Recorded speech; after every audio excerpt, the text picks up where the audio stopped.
G'day everyone, it's Dave here from New Zealand Outdoor Blades. I hope you're having a fantastic day today. Please feel free to like, comment and subscribe. It helps out the channel a ton and I'm learning a lot and getting a lot of enjoyment and talking to people all around the world about my various hobbies. Today I'm going to do something a little bit different and talk about hunting rations that the baby boomers carried in around 1968. Now, the reason I'm really interested in this is because my parents were baby boomers, and the baby boomers were a very, very interesting generation in New Zealand and around the world.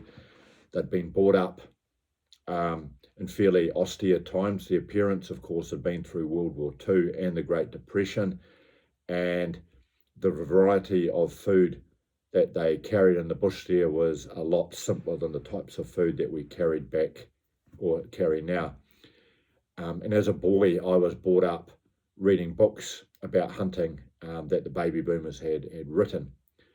So I've done some research by reading these books and also talking to my father, who was a hunter in the 1960s.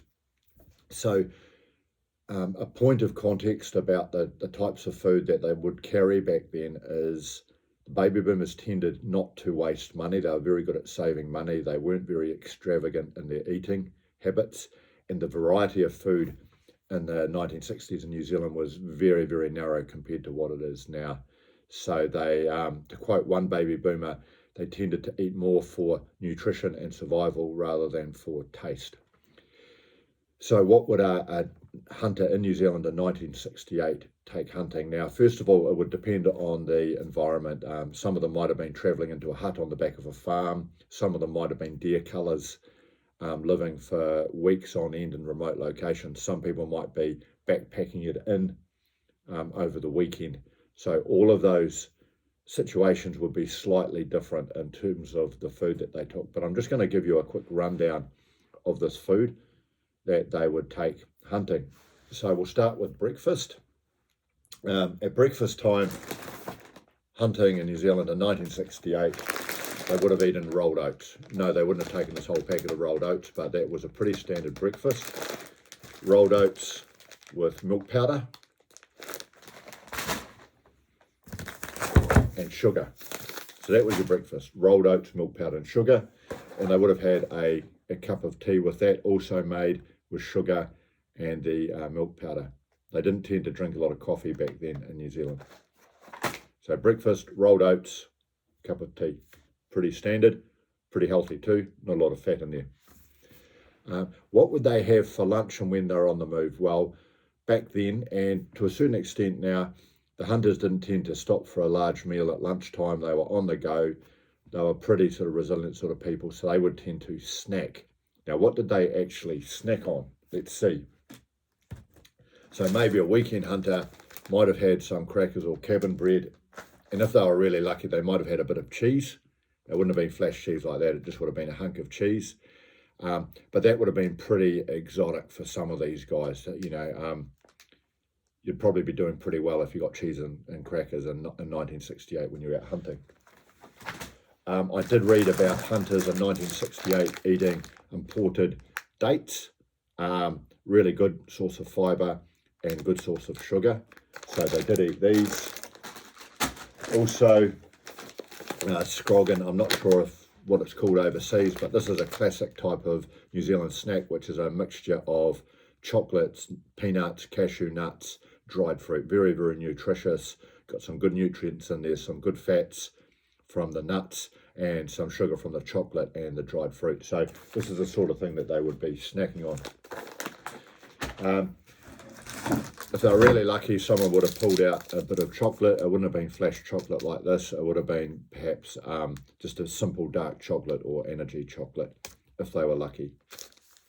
So that's what they would have been snacking on during the day. Not a big lunch meal. They're just snacking. Okay, what would they eat for their evening meal? Well, I read in one book that on the first night of the hunt, they would treat themselves with some sausages, which would be fried in butter. However, that would be the first night. After that, they would be trying to shoot something so that they would be having venison back steaks fried in butter for dinner. Okay, so they wouldn't carry a lot of meat in with them. they would rely on what they could shoot with their rifle, and then they would eat that meat off the deer. And that would be seasoned with salt. What did they also eat? Well, they're pretty tough individuals. Some of them would carry tins of baked beans into the bush with them. They didn't worry about the weight because these guys were tough. They were quite happy to carry a 30-kilogram pack. So some of them would eat baked beans. By the way, they didn't have freeze-dried meals in 1968 that I'm aware of. Okay, now for starch, some of them would carry flour, and if there was a camp oven in a hut, they might make a very, very delicious camp oven loaf of bread, and then they would put butter on it that I mentioned before.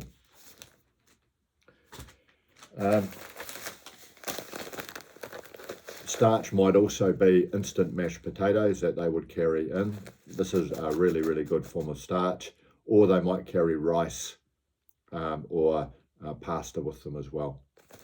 Now, one really neat trick that I've been showing is these guys used to carry the instant mashed potatoes and then dried peas, and they douse it with water and boil it and cover it in salt.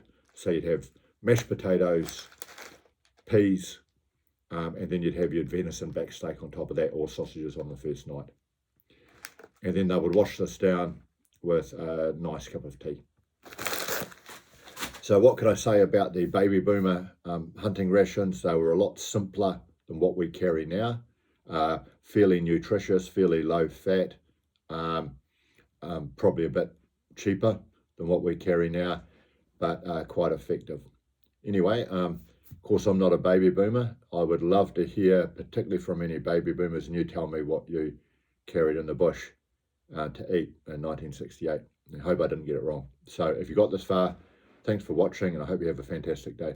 Oh, and just saying, they did not carry raspberry flavoured Diet Coke in the bush back then. You probably would have been shot on sight if you carried a pink can of Diet Coke with you then. Cheers, guys.